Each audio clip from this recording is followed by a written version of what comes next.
Hello दोस्तों, तो कैसे हैं आप लोग। उम्मीद करते हैं अच्छे होंगे और आपकी पढ़ाई भी अच्छी चल रही है। आज हम लोग प्रैक्टिस सेट नंबर 2 को करेंगे।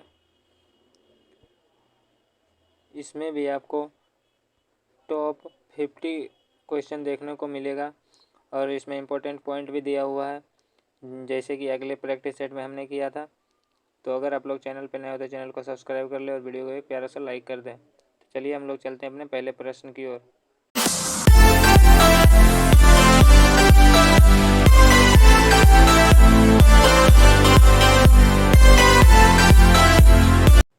तो हमारा पहला क्वेश्चन है, निम्नलिखित में से कौन सा मूल अधिकार केवल भारतीय नागरिकों को ही प्राप्त है।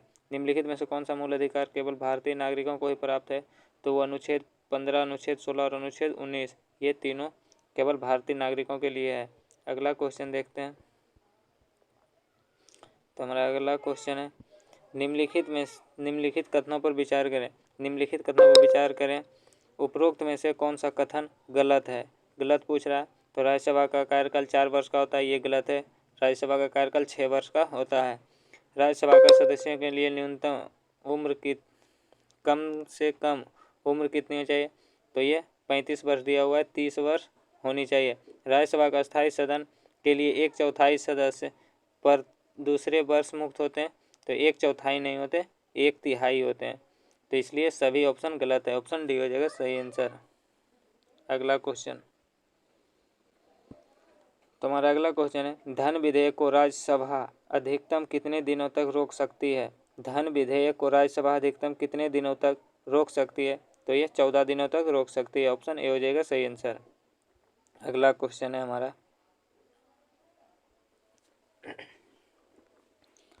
अगला क्वेश्चन, कोई व्यक्ति उच्च न्यायालय के न्यायाधीश की नियुक्ति होने का पात्र होगा जब वह कोई व्यक्ति उच्च न्यायालय के न्यायाधीश होने का पात्र होगा जब वह भारत राज्य क्षेत्र में कम से कम 10 वर्षों तक न्यायिक पद धारण किया हो, लगातार 10 वर्ष तक उच्च न्यायालय के न्यायालय में अधिवक्ता रहा हो। ये हो जाएगा इसका सही आंसर, केवल एक सही है। उसकी आयु 35, तो आयु ये गलत है। अगला क्वेश्चन देखते हैं। तो अगला क्वेश्चन हमारा, वित्तीय आपात उद्घोषणा का अनुमोदन करने वाले संकल्प सदन के दोनों सदनों द्वारा कितने माह के भीतर होनी चाहिए। वित्तीय आपात उद्घोषणा का अनुमोदन करने वाले संकल्प सदन के दोनों सदनों द्वारा कितने माह के भीतर होनी चाहिए। तो इसका सही आंसर है ऑप्शन सी, 2 माह के भीतर होनी चाहिए। अगला क्वेश्चन देखते हैं। अगला क्वेश्चन है, भारत में पहली बार केंद्र सरकार के विरुद्ध लोकसभा में अविश्वास प्रस्ताव कब लाया गया था। भारत में पहली बार केंद्र सरकार के विरुद्ध लोकसभा में अविश्वास प्रस्ताव कब लाया गया था। तो ये 1963 में लाया गया था, ऑप्शन बी हो जाएगा सही आंसर। अगला क्वेश्चन। तो हमारा अगला क्वेश्चन है, राज्य के नीति निर्देशक तत्वों के परिवर्तन के लिए किस अनुच्छेद में उपबंध किया गया है। राज्य के नीति निर्देशक तत्वों के प्रबंधन के लिए किस अनुच्छेद में उपबंध किया गया है। तो इसका सही आंसर होगा अनुच्छेद 37 में। अगला क्वेश्चन देखते हैं। तो अगला क्वेश्चन है हमारा, चलैया समिति का गठन किस वर्ष किया गया। चलैया समिति का गठन किस वर्ष किया गया। तो इसका सही आंसर हो जाएगा ऑप्शन नंबर बी, 1991 में चलैया समिति का गठन किया गया। अगला क्वेश्चन, निम्नलिखित में से किस क्रांति का संबंध कोको उत्पादन या चमड़ा उत्पादन से है। निम्नलिखित में से किस क्रांति का संबंध कोको उत्पादन या चमड़ा उत्पादन से है। तो इसका सही आंसर हो जाएगा ऑप्शन नंबर ए, भूरी क्रांति का संबंध चमड़ा उत्पादन या कोको उत्पादन से है। अगला क्वेश्चन है, एक धन जो आसानी से विदेश से आता है लेकिन आसानी से चला जाता है, इससे किस प्रकार से जाना जाता है। एक धन जो आसानी से विदेश से आता है लेकिन आसानी से चला जाता है, इसे इस प्रकार से जाना जाता है। तो इसे जाना जाता है हॉट मनी, ऑप्शन डी। अगला क्वेश्चन। गन्ने का उचित और पारिश्रमिक मूल्य FRP अनुमोदित करता है। गन्ने का उचित और पारिश्रमिक मूल्य FRP अनुमोदित करता है, तो ये अनुमोदित करता आर्थिक मामलों पर कैबिनेट समिति। आर्थिक मामलों पर कैबिनेट समिति, ऑप्शन ए हो जाएगा सही आंसर।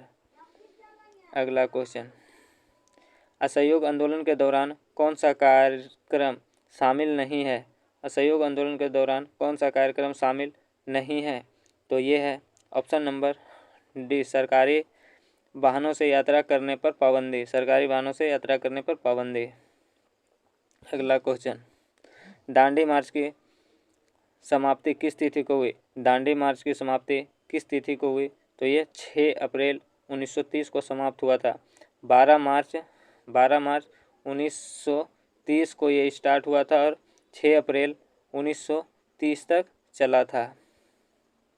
अगला क्वेश्चन, गांधी के जीवन काल में घटी निम्न घटनाओं का कालक्रम सही नहीं है। कालक्रम सही नहीं है, तो इसका सही आंसर हो जाएगा भारत छोड़ो आंदोलन। भारत छोड़ो आंदोलन 23 मार्च 1942, ये गलत है। अगला क्वेश्चन, आज़ाद हिंद फौज के साथ सुभाष चंद्र बोस ने सिंगापुर में स्वतंत्र भारत की अस्थायी सरकार का गठन कब किया? आज़ाद हिंद फौज के साथ सुभाष चंद्र बोस ने सिंगापुर में स्वतंत्र भारत की अस्थायी सरकार का गठन कब किया? तो इसका सही आंसर हो जाएगा ऑप्शन नंबर बी, 21 अक्टूबर 1943 को। 21 अक्टूबर 1943 को। अगला क्वेश्चन देखते हैं, सती प्रथा का उन्मूलन किया गया। सती प्रथा का उन्मूलन किया गया, तो ये किया गया था 1929 नियम 17 के द्वारा। 1829 के नियम 17 के द्वारा। अगला क्वेश्चन, अगला है, बहावियों के विद्रोह को कुचलने का श्रेय किस गवर्नर जनरल को जाता है? बहावियों के विद्रोह को कुचलने का श्रेय किस गवर्नर जनरल को जाता है? तो ये एल्गिन प्रथम को, लॉर्ड एल्गिन प्रथम, ऑप्शन बी। अगला क्वेश्चन देखते हैं, तो हमारा अगला क्वेश्चन है, त्रिपक्षीय संघर्ष में निम्न में से कौन राजवंश शामिल नहीं था? त्रिपक्षीय संघर्ष में निम्न में से कौन सा राजवंश शामिल नहीं था? तो इसका सही आंसर हो जाएगा ऑप्शन सी, पल्लव वंश। पल्लव वंश शामिल नहीं था। अगला क्वेश्चन, तो हमारा अगला क्वेश्चन है, सिंधु घाटी सभ्यता के अंतर्गत शवों को दफनाने के अवशेष मिले हैं, इनमें शवों के सिर किस दिशा में रखे मिले हैं? सिंधु सभ्यता के अंतर्गत शवों को दफनाने के अवशेष मिले हैं, इनमें शवों के सिर किस दिशा में रखे गए हैं? इनमें शवों के सिर किस दिशा में रखे गए? तो वो उत्तर दिशा में रखे गए हैं। अगला क्वेश्चन देखते हैं, तो हमारा अगला क्वेश्चन है, किस बौद्ध संगति बौद्ध धर्म को 2 संप्रदाय में विभाजित कर दिया? कौन सा बौद्ध संगति बौद्ध संप्रदाय को 2 भाग, हीनयान और महायान में विभाजित कर दिया? तो ये कौन सा बौद्ध संगति था? तो ये चतुर्थ बौद्ध संगति था, जो कि कनिष्क के शासनकाल में हुआ था। कनिष्क के शासनकाल में हुआ था, और इसके अध्यक्ष जो थे वो थे वासुमित्र। वासुमित्र इसके अध्यक्ष थे। अगला क्वेश्चन देखते हैं, अगला क्वेश्चन है हमारा, महावीर स्वामी को किस नदी के तट पर कैवल्य की प्राप्ति हुई? महावीर स्वामी को किस नदी के तट पर कैवल्य की प्राप्ति यानी ज्ञान की प्राप्ति हुई थी? तो ज्ञान की प्राप्ति किस नदी के तट पर हुआ? तो ऋजुपालिका नदी के तट पर हुआ, ऋजुपालिका नदी। और महात्मा बुद्ध को निरंजना नदी के तट पर ज्ञान की प्राप्ति हुआ था। अगला क्वेश्चन देखते हैं, तुम्हारा अगला क्वेश्चन है, आजीवक संप्रदाय के संस्थापक निम्न में से कौन है? आजीवक संप्रदाय के संस्थापक निम्न में से कौन है? तो वो है मखलीपुत्र, ऑप्शन सी। अगला क्वेश्चन है, अगला क्वेश्चन, किस मुगल शासक के शासनकाल को स्थापत्य कला का स्वर्णिम काल कहा जाता है? निम्न में से किस मुगल शासक के शासनकाल को स्थापत्य कला का स्वर्णिम काल कहा जाता है। तो ये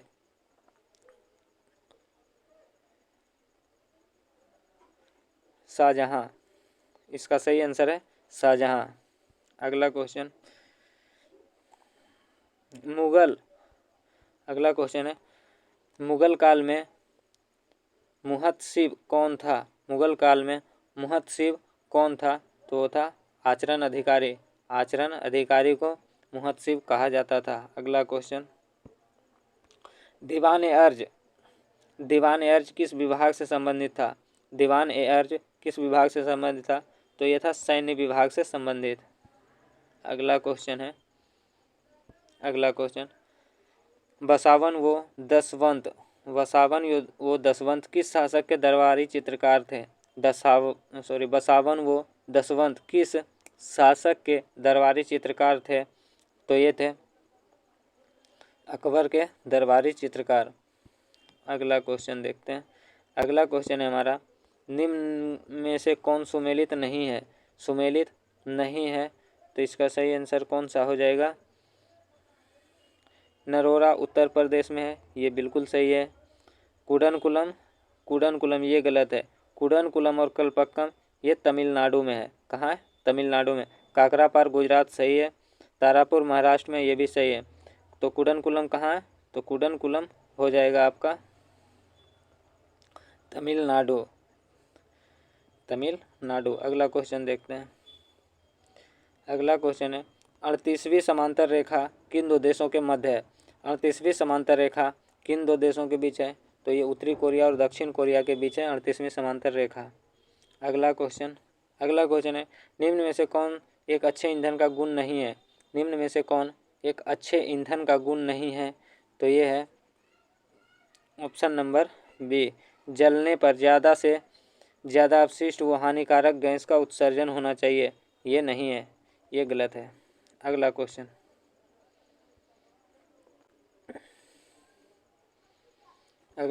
है हमारा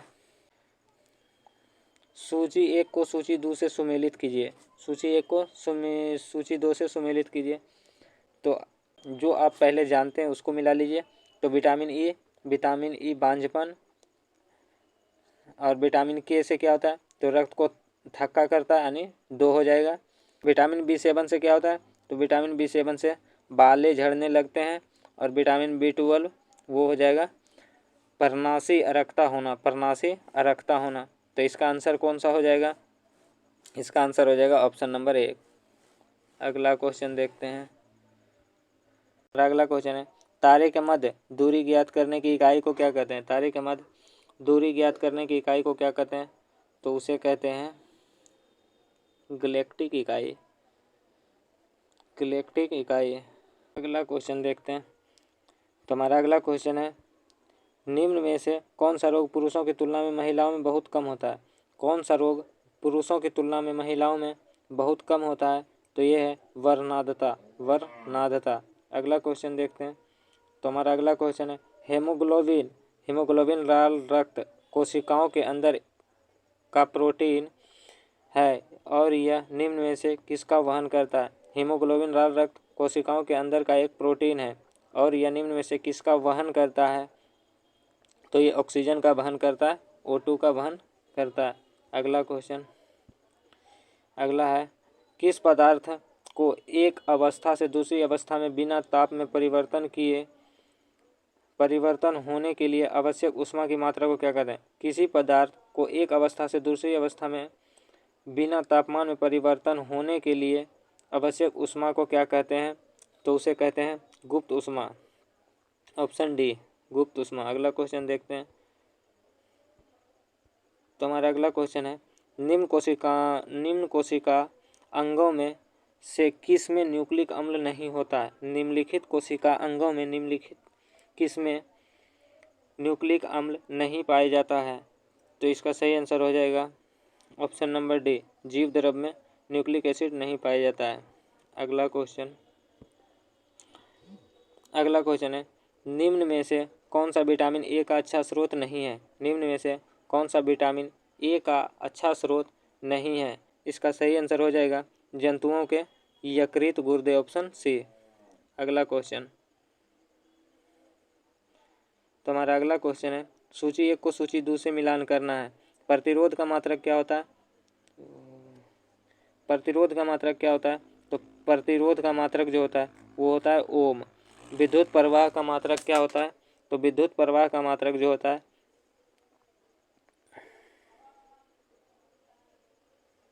विद्युत प्रवाह का मात्रक एम्पियर। बल का जो मात्रक होता है वो न्यूटन होता है। और पावर का मात्रक यानी शक्ति का वाट होता है। तो इसका सही आंसर हो जाएगा ऑप्शन नंबर बी। अगला क्वेश्चन देखते हैं, तो हमारा अगला क्वेश्चन है, धातुओं में सबसे कम घनत्व वाला तत्व कौन सा है? धातुओं में सबसे कम घनत्व वाला तत्व कौन सा है?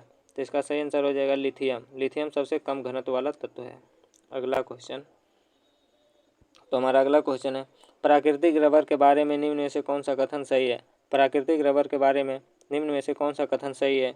तो यह एक प्राकृतिक बहुलक है। इनमें लोचेदार गुण होते हैं। ये एक प्राकृतिक बहुलक है और इसमें लोचेदार गुण होते हैं। ऑप्शन ए हो जाएगा सही आंसर। अगला क्वेश्चन देखते हैं, तो हमारा अगला क्वेश्चन है, किस तत्व का रासायनिक गुण निम्न में से कौन तय करता है? किसी तत्व का रासायनिक गुण निम्न में से कौन तय करता है? तो ये तय करता है इलेक्ट्रॉन की संख्या। ऑप्शन सी, इलेक्ट्रॉन की संख्या। अगला क्वेश्चन है, देव प्रयाग किन दो नदियों के संगम पर स्थित है? देव प्रयाग किन दो नदियों के संगम पर स्थित है? तो इसका सही आंसर हो जाएगा ऑप्शन नंबर ए, भागीरथी और अलकनंदा के संगम पर देव प्रयाग स्थित है। और जहाँ पे ये दोनों नदी मिलकर गंगा नदी का निर्माण करते हैं। अगला क्वेश्चन, अगला है, निम्नलिखित में से किस राज्य से कर्क रेखा बीचों बीच गुजरती है? निम्नलिखित में से किस राज्य से होकर कर्क रेखा बीचों बीच गुजरती है? तो वो मध्य प्रदेश से होकर बीचों बीच गुजरती है। अगला, निम्नलिखित में से कहाँ सर्वाधिक जैव विविधता पाई जाती है? निम्नलिखित में से कहाँ सर्वाधिक जैव विविधता पाई जाती है? तो वो उष्णकटिबंधीय वर्षा वन में पाई जाती है। Option C. अगला क्वेश्चन, निम्नलिखित में से कौन सुमेलित नहीं है? निम्नलिखित में से कौन सुमेलित नहीं है? तो देखते हैं कौन सुमेलित नहीं है। बांधवगढ़ राष्ट्रीय उद्यान, बांधवगढ़ राष्ट्रीय उद्यान मध्य प्रदेश, ये सही है। रोहिला राष्ट्रीय उद्यान ये गुजरात, ये गलत है। बांदीपुर कर्नाटक में, ये भी सही है। और ये जो सिमलीपाल ये उड़ीसा, सिमलीपाल और भीतरकनिका उड़ीसा में। तो इसका सही आंसर कौन सा हो जाएगा? रोहिला, ये गलत है, गुजरात में। अगला क्वेश्चन, निम्नलिखित में से कौन शीत महासागरीय जलधारा नहीं है? निम्नलिखित में से कौन शीत महासागरीय जलधारा नहीं है? तो इसका सही आंसर हो जाएगा ऑप्शन डी, अगुलू-हास की धारा। अगुल-हास की धारा ये गर्म जलधारा है। अगला क्वेश्चन है, निम्नलिखित में से किस नदी को दक्षिण भारत की गंगा कहा जाता है? निम्न में से किस नदी को दक्षिण भारत की गंगा कहा जाता है? तो कावेरी नदी को कहा जाता है। गोदावरी नदी को बूढ़ी गंगा कहा जाता है, गोदावरी नदी को। अगला क्वेश्चन, प्रशांत महासागर क्षेत्र में रिंग ऑफ फायर किसके लिए जाना जाता है? प्रशांत महासागर में रिंग ऑफ फायर किसके लिए जाना जाता है? तो ये जाना जाता है भूकंप और ज्वालामुखी के लिए। भूकंप और ज्वालामुखी, ऑप्शन बी हो जाएगा सही आंसर। अगला क्वेश्चन देखते हैं,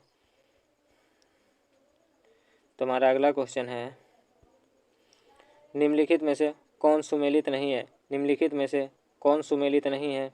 तो गिब्सन ये अफ्रीका, ये गलत है। अगला क्वेश्चन है, प्रतिरोधकता या घर्षणात्मकता बेरोजगारी है? प्रतिरोधात्मक या घर्षणात्मक बेरोजगारी है। तो ये व्यवसाय रोजगार में परिवर्तन की प्रक्रिया के दौरान श्रमिक व्यक्ति का कुछ समय के लिए बेरोजगार होना, ये है प्रतिरोधात्मक या घर्षणात्मक बेरोजगारी। ऑप्शन सी हो जाएगा सही आंसर। अगला क्वेश्चन है और हमारे इस सेशन का आखिरी प्रश्न है, अगर आप लोग को वीडियो पसंद आया होगा तो वीडियो को लाइक कर दीजिएगा और अपने दोस्तों तक शेयर कर दीजिएगा, और अगले पार्ट के लिए चैनल को सब्सक्राइब कर लीजिएगा ताकि अगले पार्ट भी आपको देखने को मिल सके। चलिए लास्ट प्रश्न को हम लोग देखते हैं। न्यूनतम सामर्थ्य मूल्य MSP के बारे में निम्न में से कौन सा कथन निम्नलिखित कथनों पर विचार करें। न्यूनतम सामर्थ्य मूल्य MSP के बारे में निम्न कथनों पर विचार करें। तो ये न्यूनतम सामर्थ्य मूल्य आर्थिक मामलों में मंत्रिमंडलीय समिति द्वारा प्रस्तावित होती है, ये सही है। न्यूनतम सामर्थ्य मूल्य लागत एवं मूल्य आयोग द्वारा अनुमोदित किया जाता है, ये भी सही है। ऑप्शन सी हो जाएगा इसका सही आंसर। तो कुछ इम्पोर्टेंट पॉइंट को देख लेते हैं। जैसा कि हमने कहा था, अगला को तो याद स्मरणीय तथ्य हम लोग देखेंगे आज। दर्शन और प्रवर्तक। तो योग दर्शन के जो प्रवर्तक हैं वो कौन है। योग दर्शन के प्रवर्तक पतंजलि। न्याय दर्शन के प्रवर्तक गौतम। संख्या दर्शक के प्रवर्तक है कपिल मुनि। अगला देखते हैं चवार्क वैशेषिक दर्शन के कनाद हैं। पूर्व मीमांसा के जैमिनी और उत्तरी मीमांसा के बद्रायन। अगला पॉइंट देखते हैं क्या है। विभिन्न संप्रदाय एवं उनके संस्थापक। आजीवक संप्रदाय मैथिली पुत्र गोसाल। अनिश्यावादी संजय बैठलीपुत्र भौतिकीवादी। पगुध कच्चायन भौतिकीवादी। और घोर अक्रियवादी वो है पूरन कश्यप। तो दोस्तों आज का हमारा सेशन यहीं पे ख़त्म होता है। अगर आप लोग को वीडियो अच्छा लगा हो तो वीडियो को लाइक कर दीजिएगा और चैनल को अगले पार्ट के लिए सब्सक्राइब करके रखिएगा।